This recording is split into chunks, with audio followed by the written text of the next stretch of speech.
Chapter 15. An exciting photograph.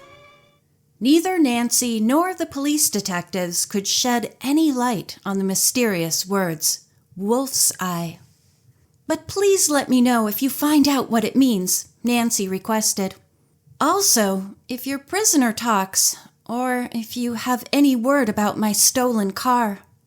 Chief Burke promised, adding that he was sorry that his men had not been able to pick up one single lead on Nancy's convertible. "I certainly do miss it," said Nancy. "But right now we have transportation." She shot a grateful look at Ned, and the officer smiled. When Nancy and her friends reached the motel, Mrs. Thompson said that Jody Armstrong had been trying all day to get in touch with them. "She wants you girls to come to a picnic supper at her home." "That's sweet of her," said Nancy. "I'll call her right away." Out of earshot of the others, Nancy telephoned Jody. After thanking her for the invitation, Nancy said that 3 friends of hers were there for the night, so she would not be able to accept. "Oh, bring them along," said Jody. "The more the merrier." "Is this a picnic party just for girls?" Nancy asked hesitantly. "Oh, no," Jody replied. "It's a co-ed party." She giggled. "Are your friends boys?" "Yes, they are." "Wonderful!" Jody cried joyfully. "I'll expect you all at 7. The boys were delighted. Ned remarked with a twinkle in his eye, "I'll be glad to see you relax for once, Nancy. I'm sure there won't be any mystery at the picnic."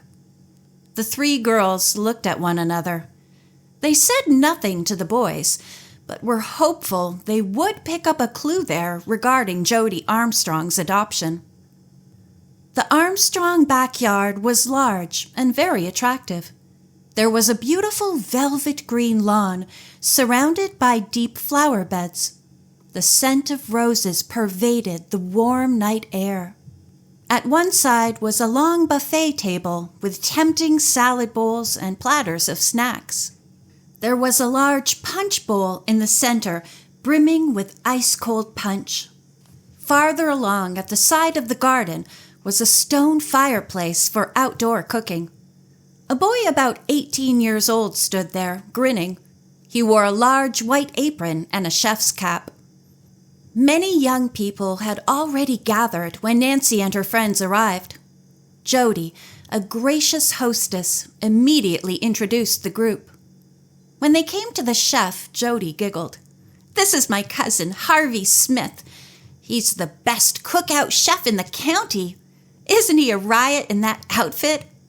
Harvey acknowledged the introduction and said, chuckling, "It's one way to get yourself invited to all the parties." Nancy, Ned, and the others seated themselves on mats on the ground with the other guests. They thoroughly enjoyed the evening. Bert declared that Harvey's steaks were the best he had ever eaten.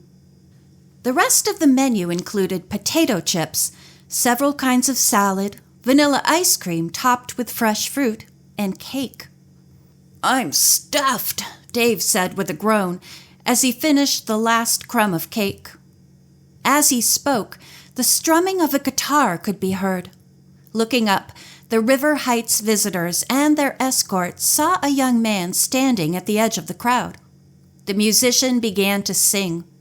First came a humorous song about a hillbilly and his first store-bought shoes.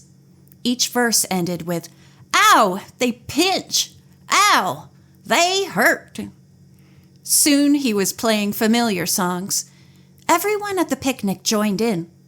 This was followed by a side-splitting skit put on by one of the couples.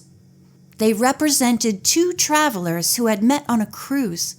They could not speak each other's language, but each was trying to tell the other how to get back to the same hotel. Before anyone realized the time, one of Jody's friends said, "My goodness, it's almost 12 o'clock!" That seemed to be a signal for everyone to leave. Nancy and her friends went to say goodnight to their hostess. When Nancy reached Jody, the girl said, "Oh, please don't go yet." I have something upstairs I want to show you. Wait until all the other guests, except your friends, have gone. My cousin wants to talk to them anyway." "All right." Nancy and her friends walked over toward a particularly beautiful part of the flower garden. There were a couple of benches here, and they all sat down. Harvey Smith joined them. Presently, the last of the other guests had said good night. Jody came over and beckoned to Nancy. To the others, she said, "I won't keep her long." The two girls went upstairs to Jody's bedroom, which was dainty and girlish, with its white muslin draperies and hand-embroidered bedspread. "Mother said that when you were here yesterday, you mentioned childhood pictures of me," Jody began. "Well, we hadn't looked at them in ages, so just for laughs, I went up to the attic last night and unearthed them. Would you still like to see them?" "Oh, yes," Nancy responded. Most of the pictures were in boxes. The first one Jody picked up held photographs of her at the age of 12. There was nothing about this girl that looked like the 3-year-old whose photograph Nancy had in her purse. "I guess you were always cute," said Nancy, smiling. She mentioned the dress Jody was wearing in the picture, and the two girls laughed over it. "You wouldn't think styles for kids would change so quickly," Jody remarked. "And my hair! A 12-year-old today wouldn't look a bit like that." Jody kept going backward in time as Nancy concealed her impatience. But finally she reached the last box and said, "These pictures were taken soon after my mother and father adopted me." Jody smiled. Adopted children are very lucky because they're chosen and keenly wanted by their adoptive parents. Nancy agreed and added that the Armstrongs were wonderful people. "You're fortunate to have found one another." At that moment, Mrs. Armstrong called Jody. "Will you please come downstairs for a minute, dear?" she asked. "Of course, Mother." Jody turned to Nancy. "I won't be away long. You go right ahead looking at the pictures." Nancy was delighted to be left alone. Quickly, she opened the last box and picked up a photograph. Her pulse quickened as she opened her purse and took out the picture of Joanie Horton, taken only about 6 months before the other one. This was the same child. Jody Armstrong and Joanie Horton are the same person, Nancy thought. Her mother didn't leave her under mysterious circumstances. Her parents weren't living. She was kidnapped. I'm sure Jody and Mr. and Mrs. Armstrong will want to know the truth. And it will bring such happiness to the Bowens to know their granddaughter is alive and happy. And Jody is the rightful heir to Mrs. Horton's estate. That 21-year-old girl who claimed it brought forged identification papers with her from New York. Many suppositions raced through Nancy's mind. First of all, she must keep her findings a secret until she could talk to her father. Who was back of the whole scheme? Who had kidnapped little Joanie and left her at the adoption society? The girl who later impersonated her, or someone else? Where was that girl now? In San Francisco? Was any of the estate money left after all this time? One thing is sure, Nancy told herself. The people responsible for this deception are determined I'm not going to upset anything. She chuckled. But I've uncovered their evil scheme. Suddenly she heard Jody coming back upstairs. Quickly, Nancy tucked her own photograph of Joanie Horton into her purse. As Jody walked into the room, Nancy said, "Thanks a million for showing me the pictures. You were a darling to go to all that trouble. And now, I guess I'd better not keep my friends waiting any longer." Nancy kept the secret to herself until the young people had driven back to the motel and the girls had said good night to the boys. Then, when she was in her room with Bess and George, Nancy told them the exciting news. "Oh, Nancy, you are absolutely marvelous, Bess said. Now Jody can learn the truth and get all that money. George took a more practical view of the matter. There may not be 1 cent of it left, she said. I think it would be better if matters stay the way they are and Jody never finds out. No matter what we do, said Nancy, you must help me keep this a secret. Her friends promised. Then Bess asked, What are you going to do? Nancy said that at this point, she thought her father should take over the case. He'll decide what is the best move to make. Dad will know how to break the news to the Bowens and see what they want to do. Now that you've solved the case, I suppose we'll go home, Bess remarked. Oh, no, Nancy said quickly. I haven't solved anything except the identification of Jody Armstrong. Don't forget that her grandmother's estate was stolen. Now we have to concentrate on unraveling that mystery. Bess and George knew that Nancy suspected Mr. Seaman, the other mysterious man who had followed her, and the bewhiskered fellow they had caught in the castle. Both girls said they would stay with her and continue their work. The 3 friends were up early to say goodbye to the boys.